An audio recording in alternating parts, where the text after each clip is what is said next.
First and foremost, thank you all for having me here this evening. It's always a pleasure to tell folks about Confederate Memorial Park, more about Alabama's state history, our Confederate history. It's an amazing place. Who's been to the park? Excellent. Who's been in the past 5 years? All right, come back. If you haven't been, we continue to update exhibits. It's an amazing museum. If you haven't been, if you have been, again, come again for some special events or to see some of our updated exhibits.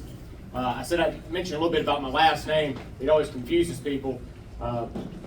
Originally it was Chappelle. The Chappelle was arrived in America in 1635 in the Speedwell. All right, the Mayflower sets off, Speedwell sets off with it, starts taking on water, it has to go back. So it comes a little bit later. But my great-grandfather added the E to the end of our name. One story was that he was getting someone else's mail. The other story is that one of his relatives married a German-speaking Swiss woman who convinced the family that her name was French and he needed the E on the end of it. But it's Chappelle or Chapel, whichever way you want to say it, I'll answer to both. But again, thank you all for being here. I do like questions. If you have a very involved question, let's kind of hold it to the end. If I need to clarify something, just give me a little wave. I don't mind doing that. All right, so, let me go back. So Confederate Memorial Park is just north of Montgomery in Marbury. It was actually originally Mountain Creek, which you'll learn a little bit about later. You've probably seen the signs going down the road. We've got a bigger sign if you're heading north. We're working on getting a bigger sign if you're heading south. But it's just 15 minutes off the interstate. And when you do come, plan to spend at least an hour at our facilities. We are part of the Alabama Historical Commission, and that agency was formed by an act of the state legislature in 1966. And its mission, which is down here below, is to protect, preserve, and interpret Alabama's historic places. And that's what we do at Confederate Memorial Park and the other various locations that are managed by the commission. It works to achieve this goals through preservation efforts, public attractions. We also assist people with grants, with cemetery research, a number of things. Our state archaeologist is housed with the commission. So if you're thinking about anything in terms of statewide historic preservation or assistance with your local communities, I encourage you, go to our website, check out some of the resources that are available there. If you got a question, call me. I'll be happy to guide you to the most appropriate person. But we do manage about 16 sites across the state of Alabama. I'm sure most of you are familiar with General Joe Wheeler's post-war home, Pond Springs, which is nearby. We also manage Fort Morgan, Fort Toulouse, a couple of historic house museums, a number of sites. And again, you can learn more about that at our website. But Confederate Memorial Park, as we refer to it today, was established in 1964 by an act of the state legislature.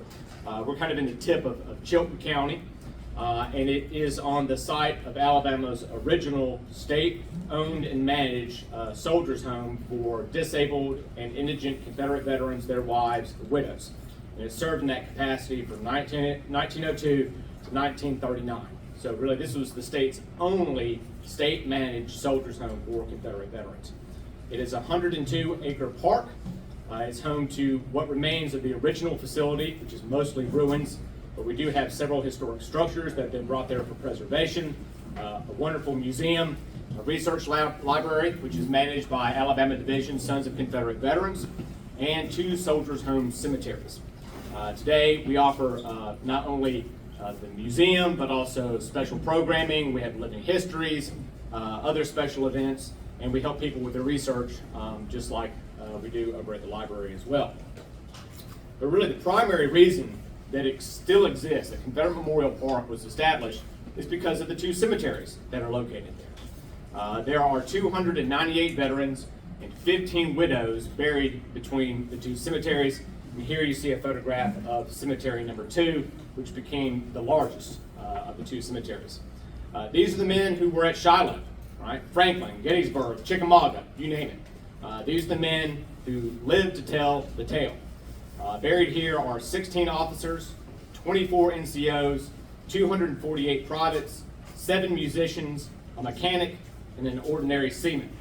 All branches are represented here There's actually a soldier from every Confederate state buried at the park. The vast majority are Alabamians, however. No less than 81,000 men from Alabama served in the Confederate Army. Of course, that was a vast majority of free white males between the ages of 17 and 45. And no less than 20,000, and maybe as many as 30,000 of those men lost their lives during the war. Those who did return home suffered from a number of ailments, right? Rheumatism, loss of limb, addiction, mental distress, various other disabilities. Who you see pictured here are three of the Alabamians who would live at the Soldiers' Home in Mountain Creek. On the left is James McCown from the 9th Alabama Cavalry. In the middle is John Tucker, 29th Alabama Infantry, and Joe Deering with his crutches there for the 55th Alabama Infantry. Now, Alabama's assistance for veterans grew as the economy slowly recovered after the war. In 1867, Alabama began granting pensions to Confederate veterans who lost arms or legs. In 1886, the state began granting pensions to veterans' widows. And in 1891, the law was amended to grant pensions to indigent veterans or their widows. Now, this was helpful, but many felt that this was not enough. Pictured here is John Fox Mall, who had served in the Jeff Davis, Alabama Artillery. He actually served on the board of examiners for Confederate pensions in Elmore County, so he should be an expert on the subject matter. And in the Shelby Sentinel on December 10th, 1896, he wrote that as the law stood, widows were limited in their ability to claim pensions because their husbands had to die within 5 years after the war in order to claim a pension. He also wrote, and I quote, "Oh, what a shame upon our proud old state. Men who lost their sight fighting for Alabama, $25.50. What a thought. $16.35 for men who were disabled fighting for Alabama. Alabama can do better than this. Let what of us that are left rise up in our might. Ask for more, yes, demand more from the legislature." And John Fox Mall put his money where his mouth was. He contributed lumber for one of the cottages that was built to house veterans at the Soldiers' Home in Mountain Creek. In fact, it was named John Fox Mall Cottage. So we do have some support, but there were many veterans living in Alabama whose needs could not be met by these meager pensions. These were veterans that had no homes, they had no family, possibly no friends, or they're either too disabled or feeble to be able to earn a living. And if you look through pension records, you see a lot of them claim pension, they're too feeble. They cannot work to earn a living. Soldiers' homes already existed north and south. The big difference between the two is that the federal government helped support some of those Union soldiers' homes, right? They were not going to support homes for former, Confederates. And so it really was up to the state governments to establish their own soldiers' homes in the southern states. North Carolina, Louisiana, Texas, Missouri, Georgia, Tennessee, Maryland, and Virginia all had established homes before Alabama. And there was kind of a question as to whether Alabamians were maybe too proud to live in a home. Right? At least that was the thought of the United Daughters of the Confederacy around 1899. These are three newspaper articles. The one on the left is from the Montgomery Advertiser, and a report from the recent UDC State Convention noted that a much heated discussion had been given to the establishment of the Soldiers' Home in Alabama, but that it was, quote, impracticable, unfeasible, and undesirable from every standpoint. Now, the middle clipping is from July 27th, 1900 Selma Times. Here, the writer suggests that the old courthouse be turned into a soldier's home, and ironically, that it be run and managed by the UDC. And on the right, the November 14th, 1901 Montgomery Advertiser, reporting from the most recent United Confederate Veterans Reunion, is stating that a resolution was passed or introduced at the Confederate reunion that a soldier's home must be established. Quote, "We collectively and individually put forth every exertion in our power to secure a home, a retreat for such worthy and destitute comrades and their wives."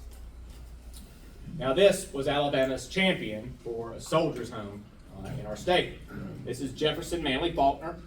He was an attorney and public official in Montgomery who had served as a private in his father's company and rose to the rank of lieutenant in the 8th Confederate Cavalry. He was district attorney for the Illinois Railroad, served as president of the Alabama State Fair, and was one of 9 original trustees to the Alabama Department of Archives and History.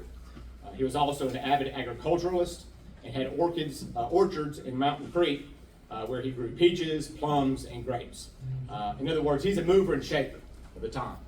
In fact, people loved him so much they wanted him to run for governor. So what happened was that a United Confederate Veterans Camp was named in his honor, Camp Jeff Faulkner.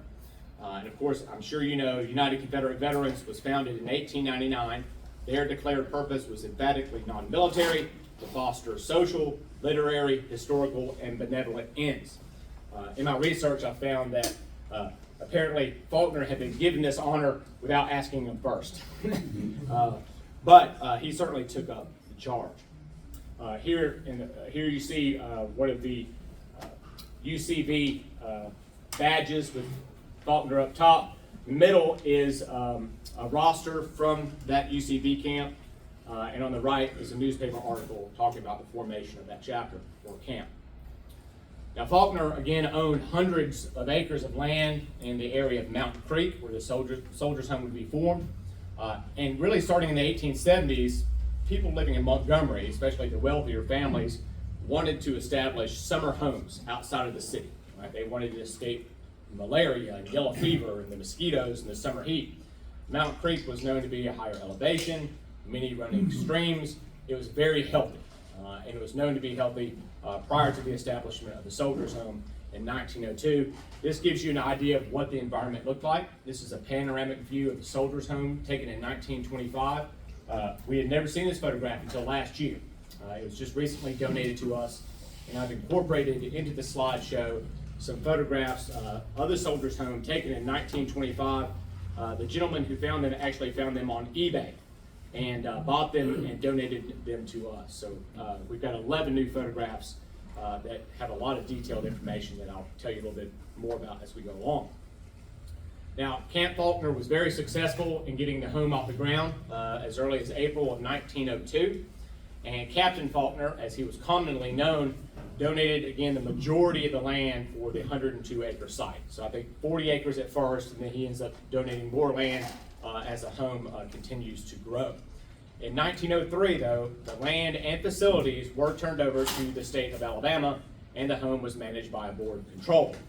Faulkner served as chairman until his death in 1907. And pictured here, we believe, are some of those board members there on the left. On the center, leaning on the banister, is Kate Lassiter, who was the hospital matron. And we believe 2 cooks. I believe this is Molly Kendrick and Alice Nickerson, as all of the staff is listed in the 1910 census. So they had cooks, they had dairymen, they had a surgeon, they had a physician, they had a commandant, an adjutant, everything you would need to run a large facility. Now, the requirement for admission to the home was an honorable Confederate service record. So, in other words, you couldn't be a deserter, right? You had to live in the state of Alabama for at least 2 years. You had to have an income of less than $400 a year, which was the poverty line. And if your wife came with you, she had to be over the age of 60, and you had to be married for at least 5 years. So, in other words, no bringing your young bride to come live off the state dime. The peak years between 1914 and 1918, the home had just over 100 residents. And by the time the home closed in 1939, as many as 800 people had lived here. The picture here are just a few of the veterans who lived at the home. We're fortunate to have a few, and we are obviously collecting more as people share this information with us. If you're into Find a Grave, go look at Find a Grave. There's a dedicated page for both cemeteries, and we're working to add our research to that page also moving forward. There were rules and regulations to live in the home. In some ways, you were kind of a ward of the state. Everybody living there was referred to as an inmate. People go, ooh, that sounds bad. Well, anybody living in a facility, a state-managed facility at that point in time was called an inmate. Some of the rules were intoxication was strictly prohibited. There was to be no gambling, no selling of state property, no whiskey unless approved by the commandant, no fighting or abusive language. You were to maintain cleanliness, and you could not sell any of the state property. So, no selling any of the furniture or blankets or anything of that fashion. It was in total a 22 building complex. Okay, so this was the largest building. This is Memorial Hall. It opened or was completed in 1904. And what you see here are all the craftsmen standing outside this completed structure. Now, Faulkner always considered this home to be a memorial. It's appropriate that we are Confederate Memorial Park today. He discussed his plans in the September 26, 1902 Montgomery Advertiser. He said, "The intention to make the home historical has always been kept in mind. Cottages at the home and rooms in the building have been named by contributors in honor of Confederate soldiers. The buildings are to be not only a shelter for Confederate soldiers, but a monument to their memory." Memorial Hall served as the administrative building. It also had a room specific for the UDC to use, a library, and a large upstairs auditorium that was used for a variety of functions. This construction photo gives you a better idea of its construction. They refer to it also as the log house sometimes. And this was part of Faulkner's fundraising effort. For $10, you could sponsor a log. And for that $10, you would get a brass plate that you could put the name of any Confederate soldier you wanted to honor them. And so we know that they sold over 500 of these logs. The Montgomery Advertiser published lists of not only who had given the money, but who it was for. And sadly, Memorial Hall burned in 1924. This is the only brass plate that we've ever found. And it's for B.M. Washburn, who served as Sergeant Major in Lee's Alabama Artillery Battery. He also served as a member of the Soldiers Home Executive Committee. Now, this will give you a bit of an idea of what the site looked like. Let's see. One second here. Even if you've been to the facility, it's kind of hard to imagine what the home actually looked like. There we go. So this is the museum here. They had a house for the commandant and his family. They had a series of cottages here, and then a series of cottages here as well as a 25-bed hospital. Also later were built servants' houses back here. They also had a spring house and a spring where they gathered water that went to a water reservoir, and they pumped that water all the way to the top of the hill to a water tank. And then they had gravity-fed water. So these cottages here had, to begin with, carbide gas lighting, running water, and a sewage facility, right? Pretty state-of-the-art for the early 1900s. I read later that Mountain Creek didn't get the juice, right, electricity, until about 1921. So they replaced that.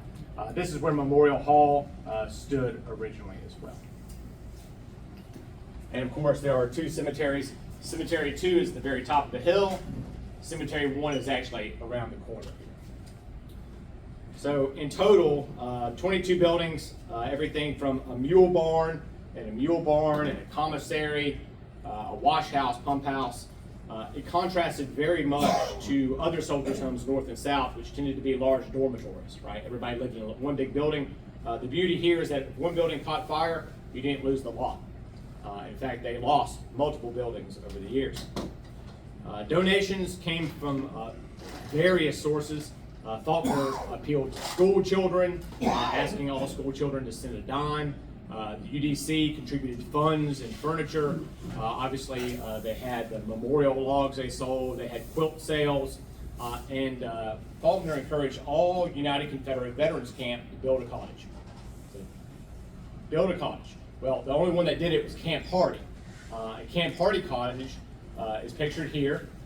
Camp Hardy was in Birmingham, and they had actually wanted to get the soldiers' home started themselves, but could never get it off the ground. So they gave all their funding to Faulkner, and they named the cottage in their honor.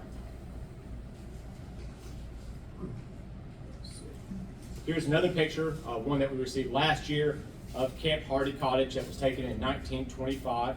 What's great about these photographs is on the back, the photographer actually told us what the subject matter was. So we know that W.R. Bell, Mrs. W.R. Bell, J.D. Rudd, and G.P. Hughes occupied this particular cottage. All the cottages, while they looked a little different, had the same floor plan, central hallway, 4 rooms off to the side with a small kitchen and bathroom.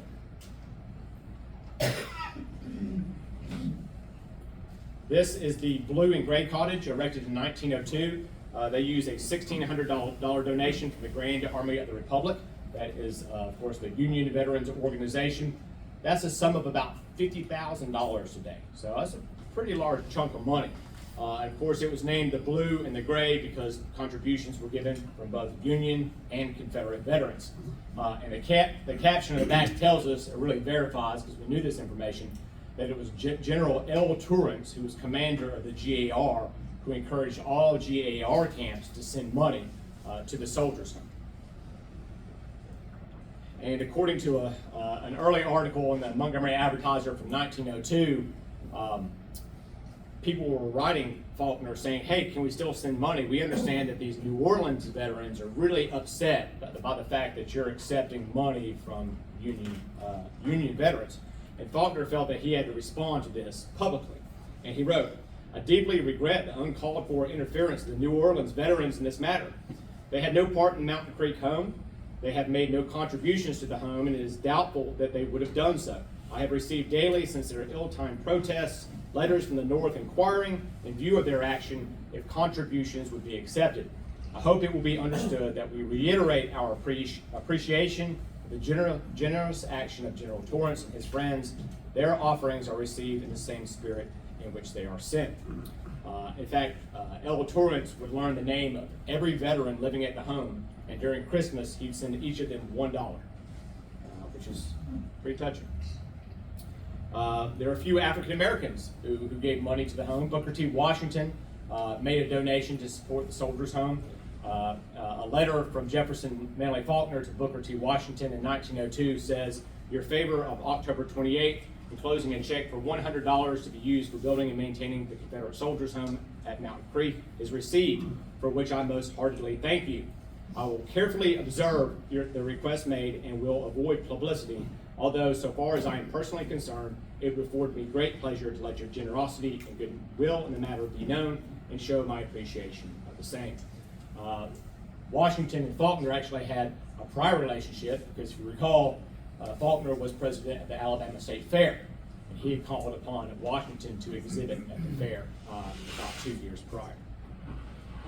William Hooper Council, president of what became A&M University, also supported the Soldiers' Home's efforts. As you can see here, he says they would furnish them with carpenters, painters, blacksmiths, anybody who could be useful in helping to support the efforts of building the home. As it says, although I came up from the other side of the flood and drank deep the dregs of the cups of slavery, still I honor those gray-haired veterans. So again, 1902, animosities have settled a little bit. This photograph shows Flowers Cottage. The caption tells us that the Flowers brothers were Confederate veterans who operated a local sawmill, and so they donated the lumber for the construction of this. Anybody familiar with Huntington College? Montgomery, all right. Flowers Hall, same family.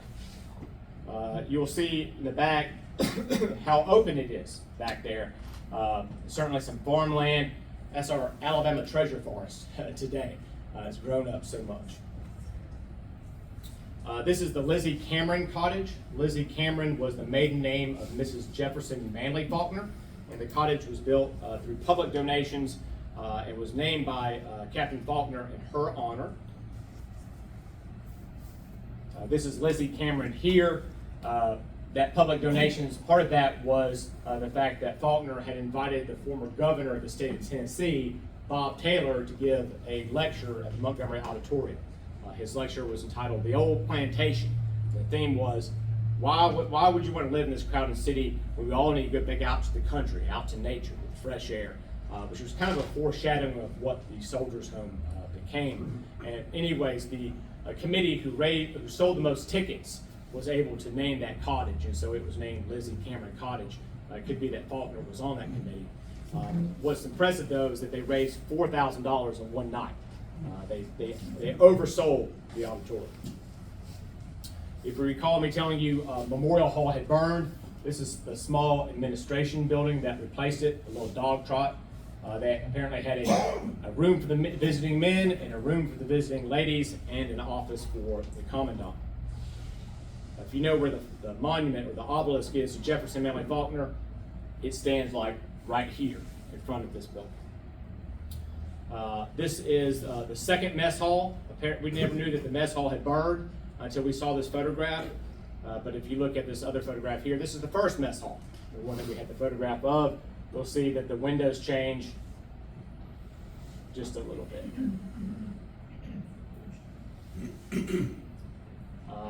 As I mentioned, the commandant sometimes had a family who lived at the home. And this is one of the commandants, Andrew Jackson Dennis, who was a later commandant. This is his son, Charles Edward Dennis, at the age of 16. You can see he's moving milk from the mess hall. This photograph shows a dairy barn and a dairyman Holmes, who actually had, at the time in 1925, was living in that cottage, Flowers Cottage. The caption in the back of this photograph reads, "The splendid milk cows here represented the property of the home supply 700 to 1,000 gallons of rich milk per month." So they're making their own milk, their own butter, they have their own crops. It's really their own self-serving facility. This is a photograph we had before of another dairyman. This is dairyman Henry Gaylor, so they probably had two dairymen at some point in time. The hospital pretty much became the home for a lot of the older veterans at the later years. The main structure here was built first, then the UDC helped raise money to supply an addition. You'll see at some point in time they put probably screens up for a little sleeping porch. And this is one of the hospital matrons here. This is Mrs. L.M. Napier, who we want to do some more research on. They say that on the back of this photo that quartered in this hospital are some of the inmates that need special attention because of physical or mental infirmaries. At the time, August 1925, 22 of the 40 men were inmates of this building. They said this department of the home is rapidly becoming the chief necessity of the home.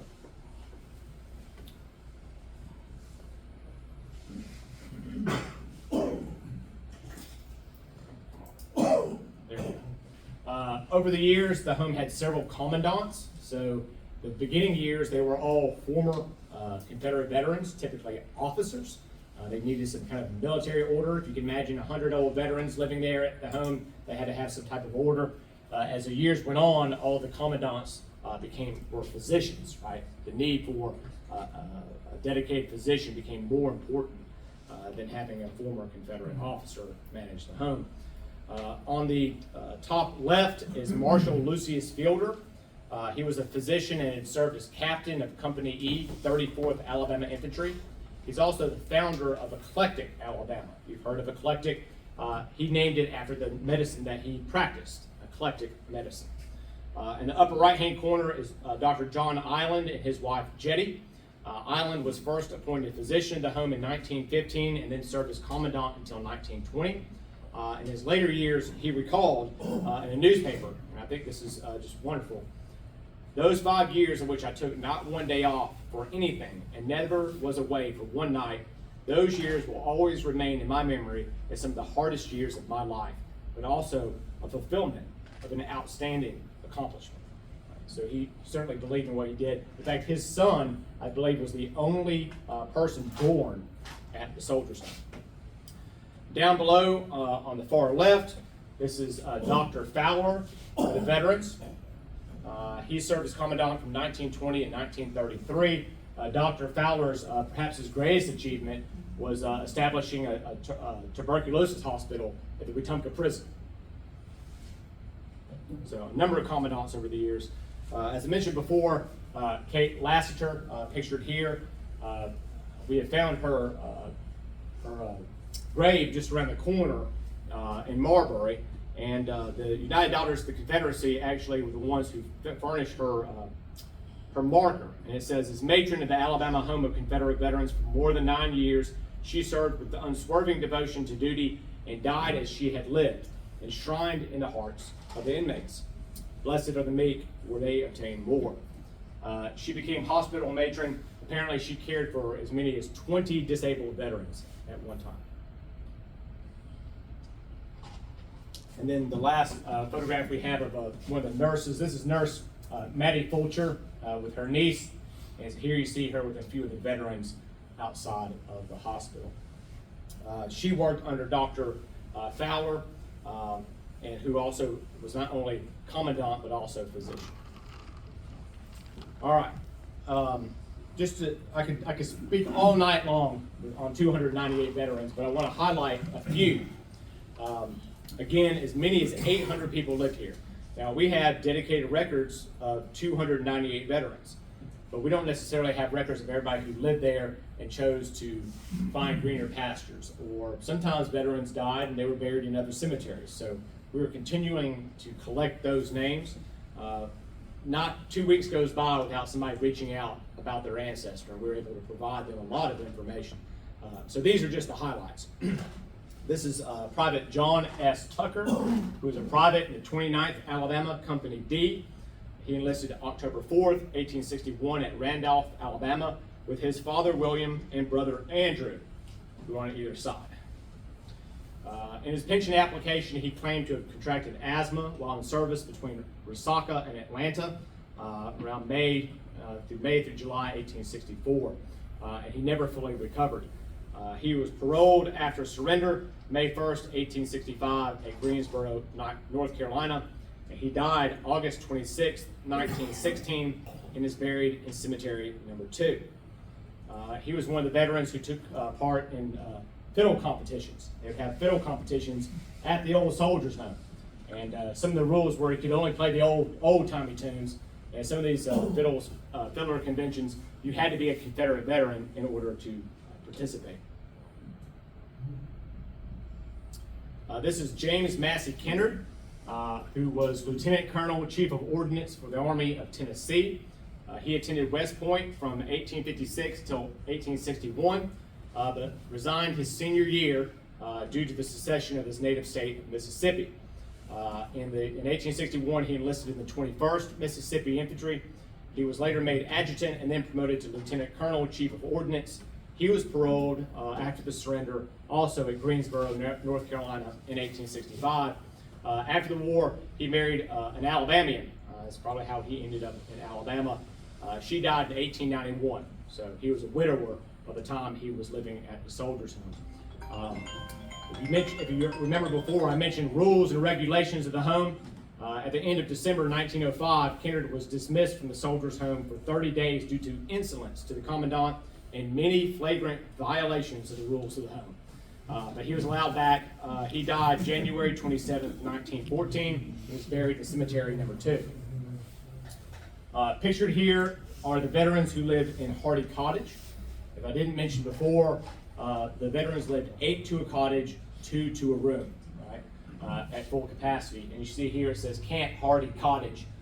So these are all the veterans. It's a wonderful photograph we have. The commandants will sometimes have garden competitions, so the veterans compete for the loveliest yard.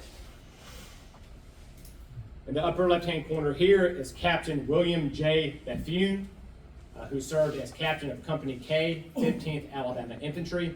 He was wounded twice at Gettysburg, once in the face and once in the leg.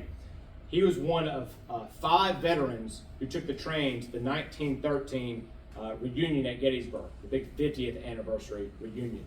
In fact, the commandant and sergeant at the home paid for their own fare, and Bethune and 2 other veterans were able to go due to contributions from the local community.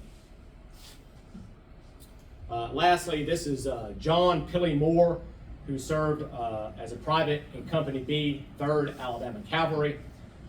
This is a great story. In 1990, we had his descendant came by, and Bill Rambo was director of the park at that time. I know a lot of y'all know Bill Rambo. And Earl Moore, his descendant, told the story. He said that one day a Union veteran had stopped by the home and to visit, and they were chatting on the veranda of Memorial Hall, and that everything was calm until the Yankee wanted to toast General Sherman, to which Pilly took offense and took a swing at the old Yank. Well, he missed, and he tumbled down the stairs at Memorial Hall, broke a couple of ribs, and was taken to the hospital and died just a few months later. Bill liked to call that the last casualty of the war. But old Pilly Moore is buried also in cemetery number 2. So, following the peak years of occupancy, especially after World War I, the population slowly declines. Okay, and this is a newspaper article from October 4th, 1934. Is saying that year by year the population of the home became smaller, and one by one the cottages were abandoned. A little more than 2 years ago, the last veteran at the home, J.D. Morgan, died, and since that time it has been devoted to the care of widows. Mrs. Morgan, who still lives at the home, is the youngest widow here, being 73 years of age. Mrs. Mary Dansforth, at 91, is the oldest. Most of the 7 remaining occupants of the home are unable to care for themselves. Piecing quilts is a popular pastime with all the widows who are able to get about. Sewing, reading, and reminiscing are about the only other occupations most of them are able to enjoy. 1 or 2 of them, however, are quite active, and several patches of flowers attest to the work in the gardens. By the time the home closes in 1939, there are just 5 widows living at the home. And so the state does what the state still does. They surplus everything. They took what remained of the buildings, the water tower, anything that could be used at other state facilities was moved, and a lot of the wood and lumber was actually taken to Selma, and the National Youth Administration used them to build cabins for the YMCA at what became Camp Grist. And here's what you see. This is Camp Grist, Kiwanis Hall, and some of the cabins that were established around the mid-40s, early 50s. Now, sadly, what happens is that the site is somewhat forgotten, somewhat not maintained as it should be. The Board of Control, of course, dissolved. Management was put over to the Department of Conservation, Land and Conservation, and the cemeteries fell into disrepair. There were several newspaper articles going back and forth. The UDC was ashamed of the condition of the cemeteries. No one was really taking responsibility of the site. But the UDC and the SCV got in there and they started cleaning up. And they advocated that the state legislature get involved and provide some assistance. And so, again, Confederate Memorial Park was established in 1964. And this photograph, I believe, was taken kind of shortly after some of the cleanup efforts. One of the first things they did is they built the center pavilion that you see pictured here. It was completed in the mid-60s, and it pretty much looks almost the same today, although we just put a new roof on it, so it's looking even better. The monument you see there was erected in 1908 in memory of Jefferson Manley Faulkner. It actually used to hold up part of the veranda of Memorial Hall, right? So he was kind of symbolic. He was a supporting element of the home. And in 1971, the site was placed under the authority of the Alabama Historical Commission. Improvements continued. Here you see Boy Scout Troop 21 assisting with beautification efforts in 1973 at Cemetery 2. And our first museum, which is the Resource Library today, was opened in 1980. A granite marker was installed sometime in 1975. This is our new museum. It opened in 2007, allows us to better interpret the history of the site and, of course, Alabama's Civil War history. So, again, if you haven't been, I encourage you to come back. This is a new case we just installed on Civil War memory. The flag here is the flag of the 5th Alabama Battalion. We'll go back to the archives at the end of the year. So every 2 years, we rotate 2 to 3 flags. So I've got currently on view 5th Alabama Battalion, the 30th Alabama Infantry, which is a large silk First National, and the polk pattern of the 22nd Alabama. All 3 of those will go back at the end of the year. So if you're driving down I-65 and you get a chance to see those up close and personal, swing on over. We've got cases on infantry and the Navy and artillery and cavalry. Of course, we talk about the Soldiers' Home, post-war, United Confederate Veterans. So, just a teaser there.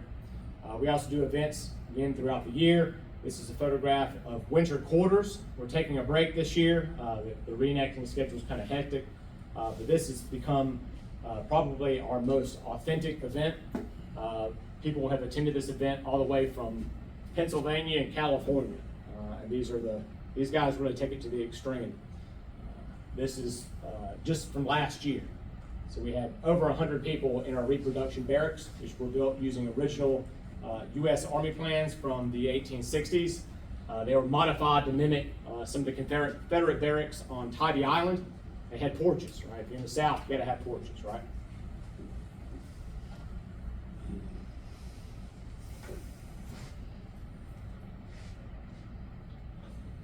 From time to time, I also do cemetery tours. This one we looked at kind of Civil War medicine, what it would have been like for the soldier during combat, immediately after, in comparison to how they lived at the Soldiers' Home. We've got nice nature trails. Again, 102-acre park. So we've got great pavilions. We're about to build a third one. It's finally going to happen. Working through all the state paperwork, I promise. That was going to be one of my questions, was where we're going to have bathrooms Saturday. Well, we'll have bathrooms, but you'll have to go to the museum. Right. Anyway, if you're on social media, go follow us on Facebook. I tend to post a lot of information about upcoming events. I share photographs of the history of the site and kind of dig into some of the more nuanced history as well. So, before we leave, I'll leave you on this note from Captain Faulkner. A land without monuments is a land without heroes. And ladies and gentlemen, this monument has been raised to the Confederate soldiers of Alabama. Thank you.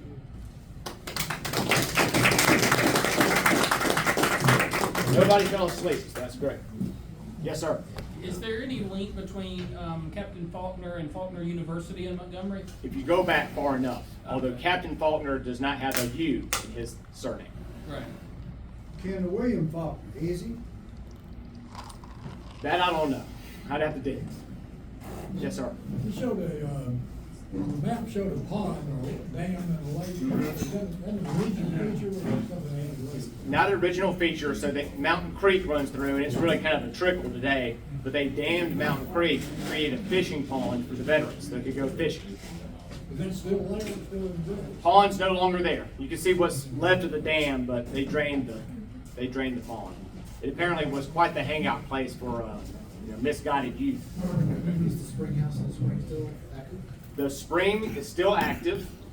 We have reconstructed the spring house and the water reservoir, so they're on the original foundation.